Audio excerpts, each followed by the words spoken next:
house in I'm sure that well, with the way we've conducted this press conference, we should start giving you an early indication how the house is going to be run. No censor, no nothing, answers many. This your Oga cannot come and be talking to you like a general in the warfare. So that's our approach to things, and we're ready to take any question. First, let me re-emphasize the comments that I made earlier. I said we have evidence of comfortable lead. And if not for the fact that we must be on our guard, it means that we are not taking it for granted. I would have, I did not say I will ask, I said I would have asked my colleagues to go on a holiday and have a good sleep until but we have clearly stated that we are not taking the situation for granted, and we will be on our guards until the 10th of June, so that I am not misquoted. Even though I know that see her name, maybe because of my 2 years suspension, I've forgotten. Even though I know that Kausa will still turn it the other way. I was even correcting the person. Prove to me you will not turn this. I was even correcting the person who said it. That was what he said. Well, tomorrow we will see. No one. Secondly, on the issue of God fatherism, I think that the word itself has been so painted in the negative. Essentially, it's synonymous to mentors. Essentially, it is synonymous to mentors. I did not consult my colleagues before saying this, but I can assure you that almost every politician in Nigeria has a mentor, and it means that he has a godfather. So if you are saying Femi it should be a minus to Femi because he has a mentor or a godfather, you are only telling us that I'm not comfortable with Femi's godfather. Bring another person's godfather to control the National Assembly. Even the present speaker, I used to have a conversation with him. He also has a mentor. He has a godfather. Now that he's speaker, or when we were contesting for election in 2015, we had people who were our godfathers, who were supporting us, giving us encouragement. They were our mentors, and they were also involved in one way or the other, giving advices, word of counsel all through the 4 years, and they will continue to be part of his life or our lives for the rest of our stay in politics or even beyond. So we should not continue to target. And on the issue of El-Rufai is fully in this project. So you need to find a thin line of separating where he makes a comment and his involvement in this campaign. In fact, El-Rufai takes a chunk portion of credit for bringing this team together, organizing members towards the line of party instruction. So he is not against it. And when I say he is involved, I mean he is really involved, getting members to go with the party on Femi, getting the negotiation on Wasi and everything and the rest involved. And he might have been probably quoted even out of context, because even he himself that says the 4 godfathers that he has retired, I'm one of his admirers. As far as I'm concerned, now he is the mentor and the godfather in Kaduna State. So that's how it goes. And don't also forget that the Tinubu we are talking about is not the one that will hold the gavel at the end of the day. In the hands of either Gbaja or Honorable Wasi, supported by all these faces you are seeing here and 360 members. And let me conclude by saying, and I have said it repeatedly, no individual in the history of this country that has ever controlled the House of Representatives. No individual. It has never happened in the past. It's not happening in the present, and it will not happen in the future. You cannot. And don't forget, Femi is a thoroughbreed. The issue of zoning, the issue of being adopted by Mr. A or Mr. B, they are all just bonus. In reality, you can easily answer it. And that is why nobody is challenging the of Femi. It's on merit. It's just on merit. The issue of adoption by party, by leaders, by we members, it is only an icing on. And so for a total breed of this institution like Femi, his utmost priority will be to see that he works in tandem with our constitution, our rules, and of course his 360 members.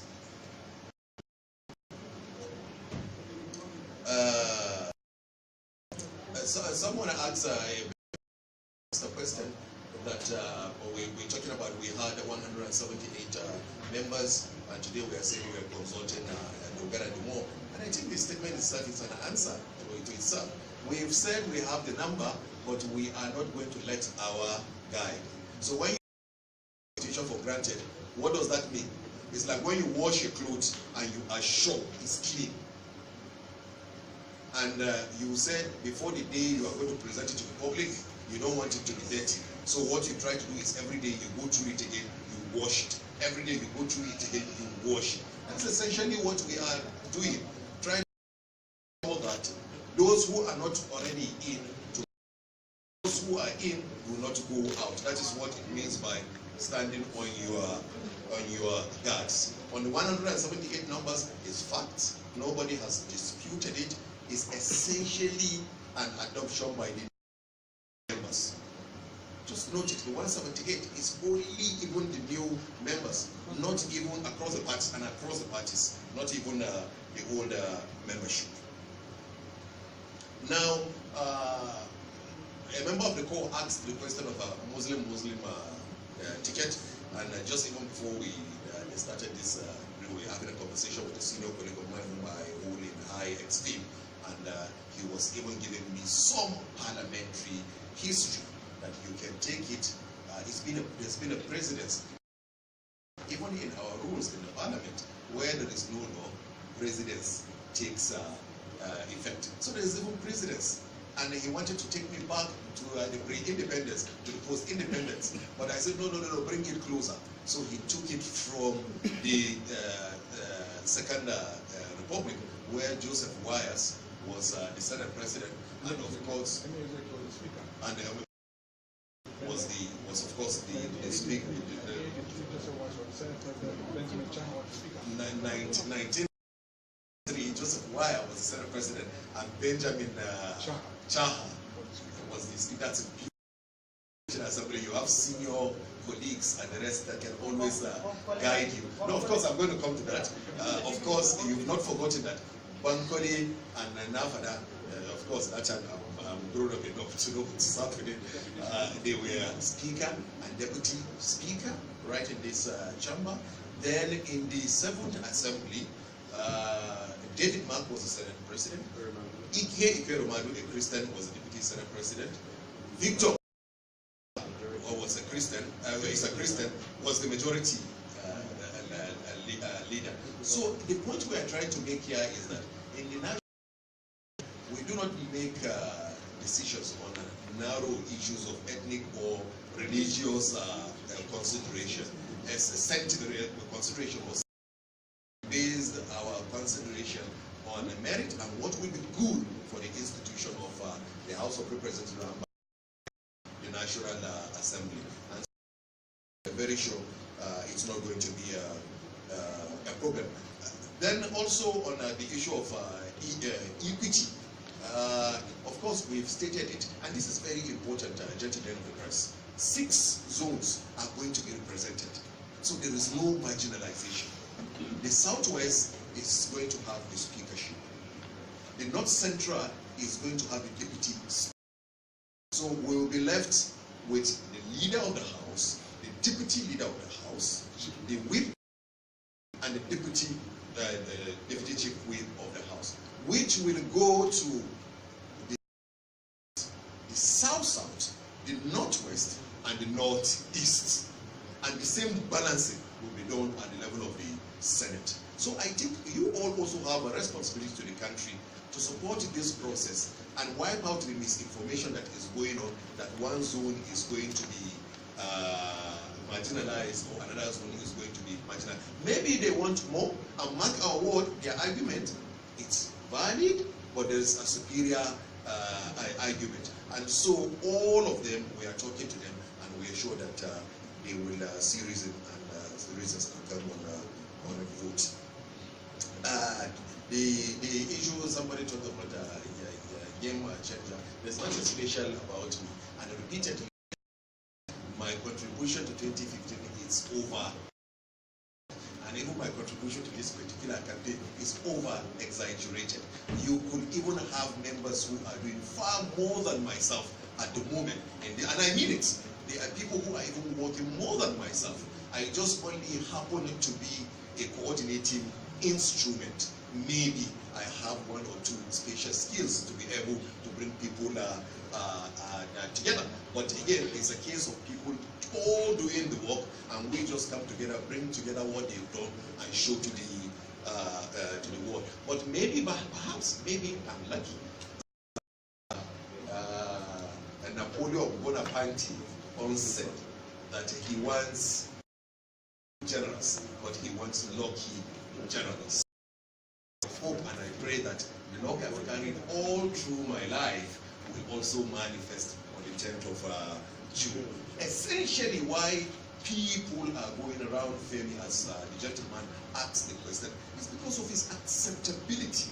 It's because of the fact that everybody knows that under a very setting, there will not be contest. He is level-headed. He has the right temperament. He has a parliamentary experience. He has a care and consideration for his, and we all do not doubt that he can get the job done.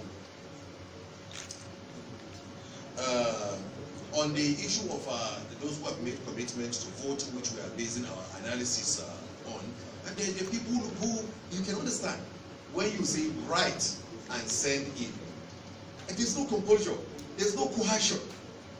Nobody is putting gun on anybody's head. And somebody will write by himself and say, I commit that I will vote. It's voluntarily. And remember that we are men of honor. And so I believe that they are gentlemen that we can take their words, and for me, I can take their confirmation to the bank. And we will see the result on the 10th. Finally, two last issues I will combine. And finally, on the issues of the speaker's when you want to talk to someone, the fact that he says my doors are open, what more again do you need? What more again? He has made the job 50% easy for you. Let's assume that we are having a situation where we want to see the speaker and he's saying no. The speaker is an experienced parliamentarian, and he has also contributed a lot to this institution of the National Assembly. I can assure you that he is ready to listen to all sides, all the blocks in the House. He is listening to everyone, but we believe that our argument is superior, and we hope that at the end of the day we will also buy it. Thank you so much.